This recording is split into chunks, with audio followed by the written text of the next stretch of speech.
UPSC 2025 prelims में ऐसे questions आएंगे जिनका आपको कोई अता पता नहीं रहेगा। आपको देखिए उसकी लैंग्वेज को डिकोड करके इसको सवाल को सॉल्व करना है। देखिए इसका एग्जांपल मैं आपको देता हूं। 2023 का ये क्वेश्चन देखिए, एरियल मेटाजीनोमिक्स। अब मुझे इस सवाल में नहीं पता कि एरियल मेटाजीनोमिक्स क्या है, लेकिन मैं आप शब्दों को तोड़ूंगा। देखिए एरियल का मतलब क्या होता है, जैसे हम लोग कहते हैं ना एरियल व्यू लेता, यानी कि हम किसी चीज से एयर में जाकर व्यू ले रहे हैं, कुछ ना कुछ रिकॉर्डिंग हो रही है, एरियल। ठीक है, आगे चलते हैं मेटा जीनोमिक्स।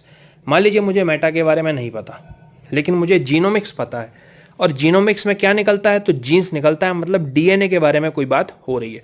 यानी कि यहां पर एक चीज हो रही है, डीएनए का कोई एनालिसिस है और एरियल है, हवा से है। ठीक है, तो सी और डी ऑप्शन देखिए आप। यूजिंग एयरबॉर्न डिवाइसेस, ठीक है, हो सकता है एरियल हो। टू कलेक्ट ब्लड सैंपल्स, यार ये ब्लड सैंपल्स नहीं होंगे, क्यों? क्योंकि ये जीनोमिक्स नहीं है।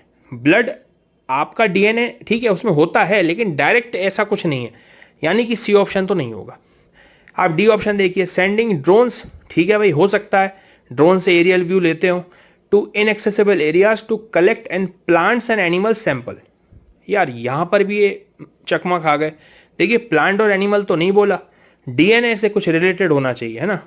अब आते हैं हम लोग बी पर, अंडरस्टैंडिंग द जेनेटिक मेकअप। हाँ यहां पर कुछ ट्विस्ट लग रहा है, हो सकता है क्या, of avian species of a habitat. तो यहां पर हम देखिए एरियल व्यू की बात नहीं कर रहे हैं, यहां पर हम कह रहे हैं कि हम एवियन जो स्पेशीज हैं जो कि उस हैबिटाट में रहती हैं उनका जेनेटिक मेकअप लेंगे, लेकिन इस पर बात नहीं है कि एरियल लेंगे कि ग्राउंड पे लेंगे या कैसे लेंगे। यानी कि ये स्टेटमेंट जो है वो गलत लग रहा है। अब आप देखिए ए वाला ऑप्शन, कलेक्टिंग डीएनए सैंपल्स, ठीक है भैया डीएनए तो है ही। From air in a habitat at one go, at one go भी इंपॉर्टेंट है, क्योंकि हवा से ले रहे हैं सैंपल तो एरियल आ गया, और डीएनए सैंपल्स ले रहे हैं तो मेटाजीनोमिक्स आ गया।